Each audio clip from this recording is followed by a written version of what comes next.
Hi, my name is Michael, and I'm going to be reacting to episode 6 of the Twin Peaks revival. And this episode has been fantastic as usual, but I'm getting a little bit more impatient with these episodes here. For instance, Agent Cooper is still in the weird Dougie Jones senile state. So that means that a third of these 18 episodes of this 18 episode season, we're going to have to deal with Agent Cooper not existing essentially as a character. He's going to be far off in the background, in the lodge, barely able to react to things, or he's going to be this weird sort of demented, dementia-suffering old man, which is getting a little tiresome, frankly. I'm not crazy about that. I kind of don't want that to be. I'm just thinking about watching this subsequently. Like I would get to see, watching this on the DVD later when it comes out, and just thinking that a third of the entire series, Agent Cooper is just going to be gone. And I know that he's going to come back at some point, I think, and I'm just going to have to sit there and kind of wait for it, and that's going to be a little bit irritating. But anyway, he's still sort of lost in this weird fugue state, and he can actually kind of see the lodge every now and again underneath the floor, and Mike can talk to him and tries to help him, and apparently helps him with his, the lodge creatures are still helping him, not just with the jackpots. They're helping him with his work, and actually helping him make these childish little scribbles on his work, which almost look a little bit like the mural or the etching that we saw in the last episodes of Twin Peaks of the giant and the little man. But somehow they also are really impressive to his boss and reveal something secret, and so the boss really likes it. So, I mean, I'm not exactly sure what's going on there. And his wife, Janie E. No, not Janie. Janie E. Jones, is actually a real firecracker and helps him by giving the money back to these criminals that he apparently had a gambling debt to, and may have been involved in trying to kill Dougie, but that also feels like maybe it could have been Evil Cooper trying to kill him, so I don't really know exactly what's going on there. There's an amazing segment here that really made me feel like Mulholland Drive. This feels like what Mulholland Drive would have been if it was turned into a TV show. There's a segment with a man credited as Ike the Spike, and he's a little person, a Peter Dinklage-sized person, completely bald, Mr. Clean-shaved head, and he's also an assassin. And he seems to be involved with that woman we briefly saw in the last episode with the weird little lights. Was that in Argentina, maybe? Who is apparently sent out to kill some people, including Agent Cooper. So is that related to Philip Jeffries and with all the Evil Cooper stuff going on? They're going to murder um, and they're going off to murder Agent Cooper and somebody else. I wasn't sure who it was. Maybe somebody at Dougie's work. And this is exactly like reminded me of the assassin in Mulholland Drive, because he's terrible at his job. He wanders around and has to kill multiple people to cover up his crime, and it's done comically, like ridiculously, sort of like in the assassin in Mulholland Drive, where he's sort of stabbing people with an ice pick, and it's just sort of ludicrous and over the top. It doesn't make a whole lot of sense. We also get to find out all of this stuff with Hawk and the log lady, and what she was talking about. Something was missing about his heritage, and it has to do with Agent Cooper. He's actually in the bathroom and amazingly finds, just by sheer chance, or maybe some sort of fate or luck that was affected by, the spirits of the lodge, kind of. He sees on the door of the bathroom stall the words Nez Perce, which is Hawk's tribe, and I think was Chief Seattle's tribe, the name of the Indian chief that we saw, that we heard quoted by Annie Blackburn in in the 28th episode of the original series. And he goes to the door, pries the door off, and wedged in between the plate on the door and the door itself are two pieces of paper. And I think those pieces of paper seem to me, and this is purely guess because they don't make this clear, were pages from Laura Palmer's diary. Now, we know that Laura Palmer had actually spoken somehow with Annie Blackburn in the Fire Walk With Me movie, like Annie had gone back in time to speak to Laura somehow. And I don't know why time travel is the one absurd line that people cross that I don't like. The other weird stuff, ghosts living in the woods, outer space, whatever. But time travel always kind of annoyed me. But anyway, So maybe she wrote something down that they need to know about Agent Cooper and Evil Cooper. So maybe that's what's going on, or but who, if she wrote it, who put it there? Did she put it there? When was she in the bathroom of the Twin Peaks Sheriff's Department? Did Leland put it there? Does that mean that there was like a good Leland somehow struggling there? Did Mike put it there? Because we famously see Mike in one of the bathrooms in Twin Peaks. So I'm not really sure what's going on there. Who knows? But we're gonna, as usual, we get this tiny little snippet. We feel like we could watch this whole segment as its own episode and see what's going on just in this one episode, but it's parceled out. It's like sitting and taking a tiny little bite of food and then sitting there for 5 minutes and then taking another little bite of food and then taking another. It's kind of maddening. This really feels like something that we should be marathoning. And speaking of marathoning, this episode also concludes with a musical number. It seems designed, maybe every episode is going to be like this, where 2 episodes and then the second episode ends with a musical cue, and those 2 episodes are linked in some way. That really feels like what they're doing, like it's a 2 episode little movie, and then it ends with music. And speaking of the music, I have to be critical again of the show here, but I really don't like the music as much in this one. The original music by Angelo Badalamenti was amazing. It had a kind of simplicity and beauty and scariness to it, and it was sort of a wave of synthesizers and angelic Julie Cruz voices, and the Firewalk With Me music may have been even better. It was absolutely extraordinary, and there was like creepy ambient noise in the background. But here, there's very little music, and when it comes in, it pops in just a tiny little snippet, just a sliver of music here and there. And often it's not nearly as good as the original music. And there's not much of it. The original series was just blanketed. It was a wash. It was sunk in an ocean of beautiful music that played all the time, especially in any dead areas. But here, it's just silence for the most part. And aside from the great music in the first episode where Evil Dougie appears and this creepy, indescribable electronic evil noise plays, and the end with the chromatics, which is beautiful, even though it kind of ripped off New Order a little bit with that sort of that sound at the end. That's a very New Order-y kind of synthesizer sound. But in here, there's very little music. There's little snippets here and there. We get like a tiny little jazzy, sad sound when Agent Cooper is trying to recall who he is and figure out, what's going on and when he's senile. And we get a tiny little sliver here, like when we play this weird sort of, I think, rap music when Ike the Spike is getting his, orders to assassinate people.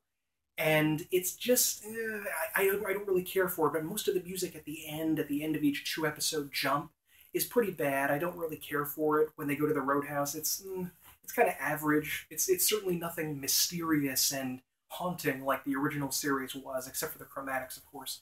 So I'm not really crazy about the way they're handling music in the new series. I just don't care for it, frankly. There's also a moment in the show that's really dark. We get to see Harry Dean Stanton's character, who was playing the owner of the Fat Trout Trailer Park that we saw in Firewalk With Me.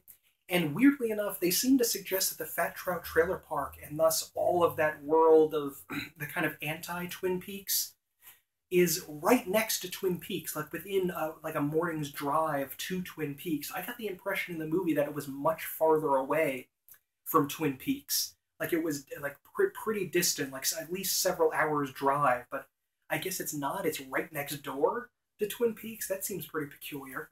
But anyway, Harry Dean Stanton's character is there, and he seems cool, and Harry Dean Stanton is an amazing actor, and I love him. And they go out, and he goes out to the park. He's an old man. He's kind of depressed. He's not happy with his life. As he said, he already did things in life and just wants to retreat to his safe place in his little trailer park. But he seems like a nice guy, and Harry Dean Stanton, of course, is an amazing actor.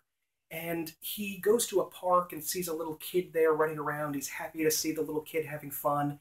And the Richard Horne character, who maybe, is this Richard Horne the son of Audrey Horne and Evil Cooper? That's a theory I heard, and I was like, oh my god, I hope that isn't true. That's creepy as hell.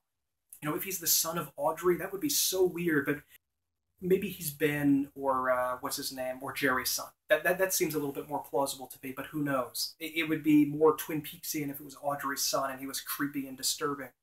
But he's also a criminal, as we know, and he's dealing drugs, and he's taking weird drugs from criminals maybe from Canada, I don't know, like in the original series, and he's going to try to sell them.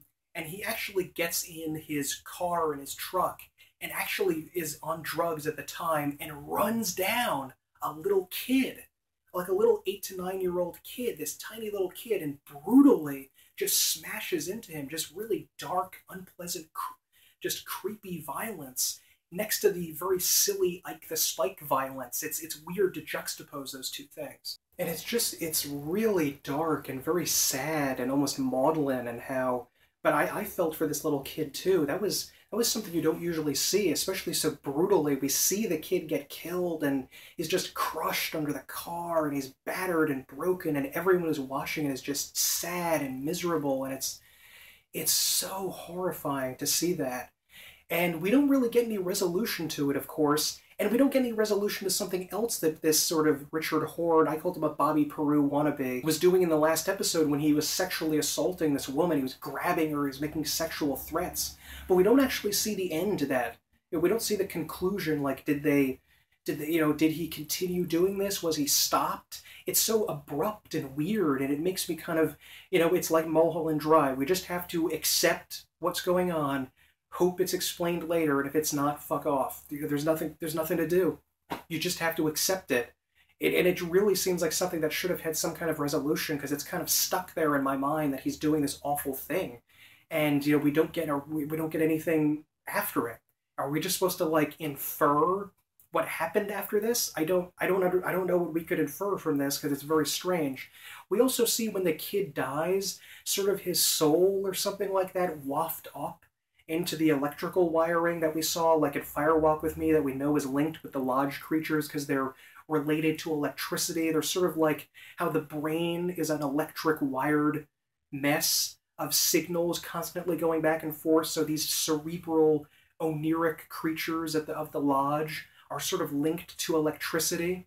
In some ways, it seems like they would have more power in modern society than primitive society, because they can infiltrate computers, which we actually see multiple times in the previous episode and in this episode. So that's creepy to think that they could get into our house through our computers because of their electricity abilities. But we see like the little kid's soul, I guess, or something waft up to the Lodge, or maybe they're eating the Garmonbozia of everything going around. And I thought, oh my god, that is so on the nose. That's way too, this is exactly what's going on. We should really just get a hint here of like an owl mysteriously doing something, or a fleeting glimpse of an electric wire, and then that's it. And apparently it's just like 100% just exactly, this is what's going on. And we have a stupid little computer-generated effect of like the whatever, the kid's soul or the Garmonbozia going in there, and it's like, come on. That's too obvious, guys. That's a little bit too... Yeah, you need to be a little bit more subtle than that. Oh, we also get to see Laura Dern as Diane. A lot of people for years had this weird theory that Diane was actually, believe it or not, non-existent. That she was just an invention of Agent Cooper, and he was just talking into a microphone for no reason. Yeah, he was just talking to no one, just as sort of an audio recording. Even though there was proof, even in the show, that wasn't true. But thankfully, it's proven now that Diane is a real person, and she is played like Laura Dern, as most people thought she was. And she also has a very interesting haircut, which is, well, that's not fantastic looking, but whatever. But we also just get a tiny little snippet of that, just a teensy-weensy little bit of what's going on, and then that's it. That's all. Oh, we also get Heidi. I think her name was Heidi, the German woman who giggles.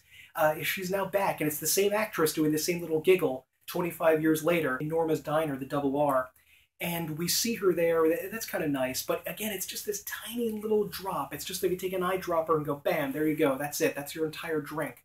We're going to have to wait so long to do things. And I think it would be easier and I'd be able to relax a little more if I could watch more and more and more. If I could watch like 3 or 4 hours per time. But then the show would be over so quickly if I could do that. But anyway, tell me what you thought of this episode in the comments. Like this video if you liked it. Please subscribe to my channel if you want to see more of these Twin Peaks reaction videos. I'm going to be doing that to every new episode that comes out, and Twin Peaks character breakdowns where I go in depth about the show and the characters involved and their meanings and implications and what I thought about them and how I felt about them.